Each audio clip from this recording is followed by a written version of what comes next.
Segue o Bom Dia, falando mais sobre economia, né? Os primeiros 7 meses do ano, o Estado já acumulou 1 bilhão e 400 milhões de dólares em superávit comercial. O que é superávit comercial? É a diferença, né, positiva entre o que é vendido lá para fora e do que é comprado. Então um saldo aí positivo.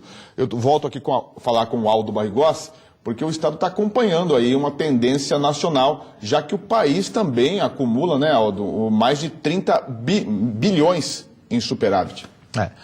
Lembrando, Dinês, e para quem está em casa, né, quando a gente tem uma venda maior do que uma compra, isso é sinal que a nossa economia, focada no mercado internacional, ela está movimentando muito. Então, quanto mais a gente movimentar, tanto de compra quanto de venda, isso mostra o potencial, a força que a internacionalização de produtos tem no nosso estado, tanto na entrada quanto na saída de produtos. Isso é muito positivo, porque acaba impactando diretamente na geração de emprego. E para ilustrar isso, nós trouxemos aqui um material que é interessante, que é justamente mostrando esses números, tanto da venda quanto da compra. Então nós temos aqui exportações na casa de 2,7 bilhões, importações 1,2 e o saldo 1,4. Para quem está em casa, o que é interessante esse número? Se a gente somar ali 2,7 e 1,2, vocês vão enxergar 4 bilhões. 4 bilhões de dólares em movimentação econômica do comércio exterior do Mato Grosso do Sul. Isso é extremamente importante porque você movimenta aí, quer dizer, 4 multiplicado por 3, aí o dólar está 3,3, nós temos mais de 12 bilhões de reais sendo movimentado pela nossa economia. Quer dizer, a injeção de 12 bilhões de reais na nossa economia, onde? Na geração de emprego, na geração de renda, né? E o comércio exterior, ele está espalhado onde? Que nós vamos ver aqui na próxima tela, né? No agronegócio. Nosso primeiro produto exportado, a soja.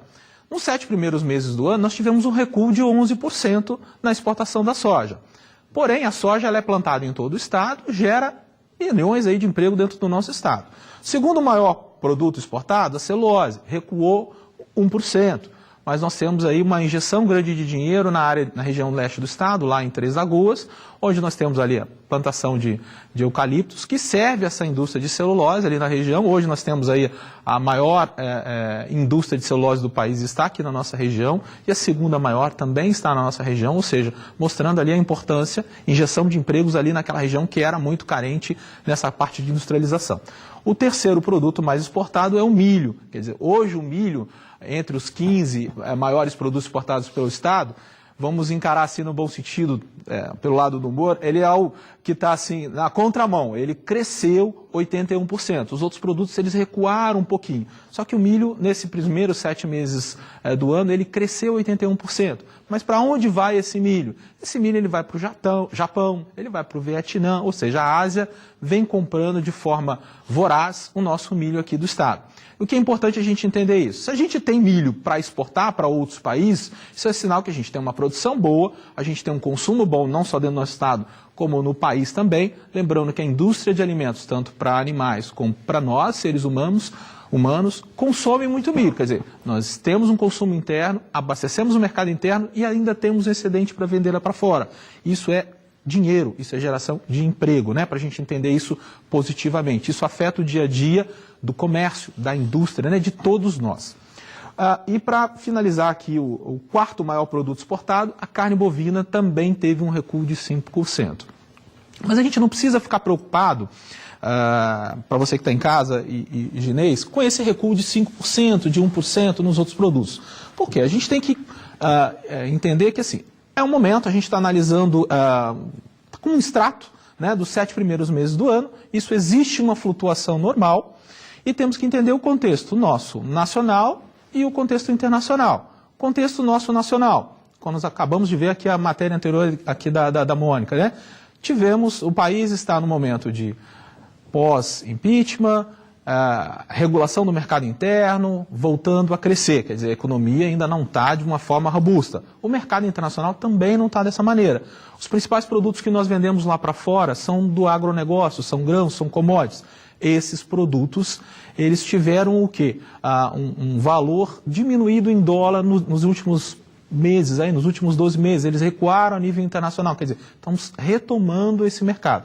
A tendência é para os próximos meses que a gente melhore esses números. Aldo, só para a gente entender agora, os números que você mostrou me chamam muita atenção. Por quê? Os principais produtos, dos 5 produtos, apenas o milho houve um aumento considerável de venda para o exterior. Sim. Então, ou seja, os principais produtos do agronegócio recuaram. E ainda assim, a gente está com superávit. Quer dizer, isso quer dizer que outros produtos de Mato Grosso do Sul ganharam espaço lá fora. Sim, além de outros produtos ganharem espaço, Ginês, muito aí inteligente a tua pergunta, se a gente fizer uma análise bem mais crítica, por exemplo, a carne, nós temos o principal comprador, a Rússia. Quer dizer, a Rússia voltou a comprar um pouquinho mais de carne, comparando com o mesmo período do ano passado. Nós temos, por exemplo, a Venezuela, que está num momento de crise forte, ela recuou bastante na compra de carne. Nós tivemos o Chile que voltou a comprar, ou seja, o Mato Grosso do Sul, ele, para quem está em casa nos assistir, ele vende para mais de 130 países diferentes. Então a gente tem que pulverizar tudo isso. Hoje nós temos o grande comprador de tudo, né, assim, quem é o maior comprador do Estado? China. Se a China vai mal, ela afeta diretamente o nosso Estado. 40%, 45% de tudo que a gente vende vai para a China. O principal produto, a soja. Então, assim, nós não podemos depender de um só comprador. Nós temos que vender para vários compradores do mundo. Quanto mais nós pulverizarmos, menos nós vamos sofrer efeitos como nós estamos sofrendo agora, nesse momento, que algum país recua um pouco, o outro compra um pouco mais. Ok, Aldo, obrigado pela aula, pelas informações. Bom dia e bom feriado para você. Obrigado, bom dia a todos.